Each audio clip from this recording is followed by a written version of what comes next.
few years ago, I wrote an open letter to Howard Stern.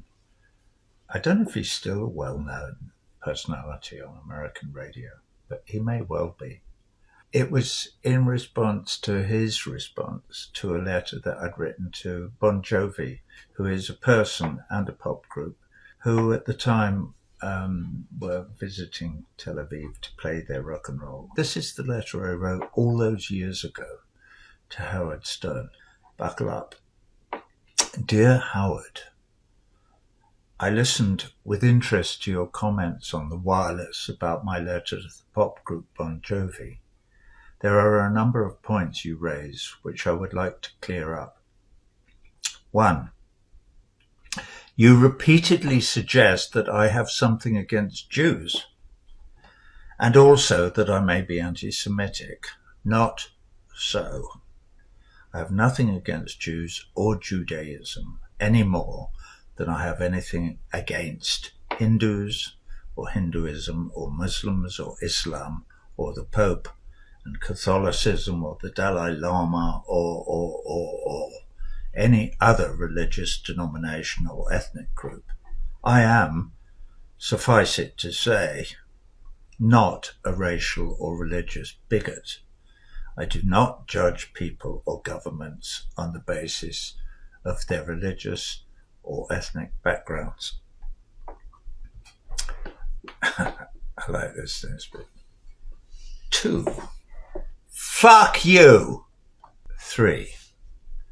At some point in your rant, you ask me to educate you. I am happy to oblige. Where do we start? Well, with respect to the history of Israel and Palestine, and how that history relates to me and Bon Jovi and our relative positions to BDS, that is boycott, divestment and sanctions. Let's start with 1947-48 in Palestine. Imagine you are an indigenous Arab Palestinian living under the British Mandate when quite suddenly some terrorist Zionist gangs rise up against the British and with the help of powerful friends in the US unilaterally declare a new Jewish state, Israel. The neighboring Arab states resist. There is a short war, but the terrorist Zionist gangs are organized and powerful and prevail. They drive you and your families from your homes. They do this by force. I'm talking murder, execution, rape, Ladice, like razing the whole villages to the ground. Howard, this is not contested history. It is just not very well known, and I thank you for the opportunity to bring it before your public. Anyway, back to the story. You must leave or die. You become refugees. You are displaced. You have no political or human rights. You live in refugee camps in the Sinai or Jordan or the Lebanon. The conquerors of what used to be your land, the owners of what used to be your houses, do as they will. How do you feel, brother? As it is unlikely you will ever engage in this conversation, I will try to answer for you. Howard Stern. I'll be Howard now for a minute. Hey, fuck you, Roger Waters. Why don't you go back to fucking England, you limey anti-Semitic piece of shit? We killed all the fucking indigenous people here in the Americas. So fucking what? Fuck 'em.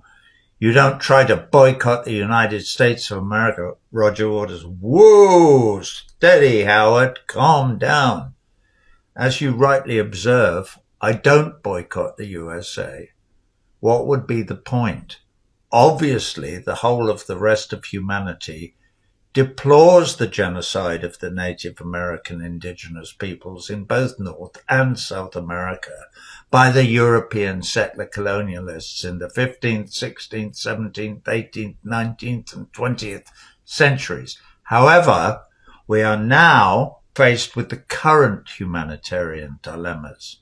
Just because we ignored human rights back in the day does not mean it's right to ignore them now. Referring to my notes, Stern trots out the old lie that Palestine was an empty, arid, inhospitable, almost uninhabitable expanse of nothingness, and that the heroic Zionists transformed into a vibrant oasis of democracy and plenty.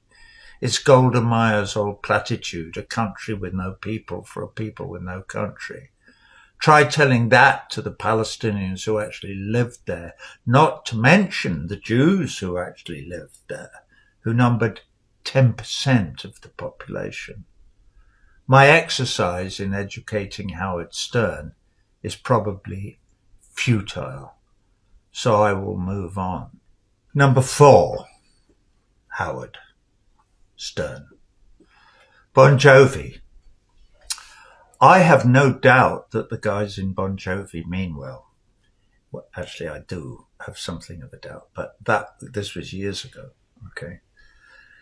Equally, I have no doubt that they have no clue as to the political implications of their endorsement of the policies of the current Israeli administration. I live in hope that one day David, John, and Tico may look back on these days and say, okay, we were wrong.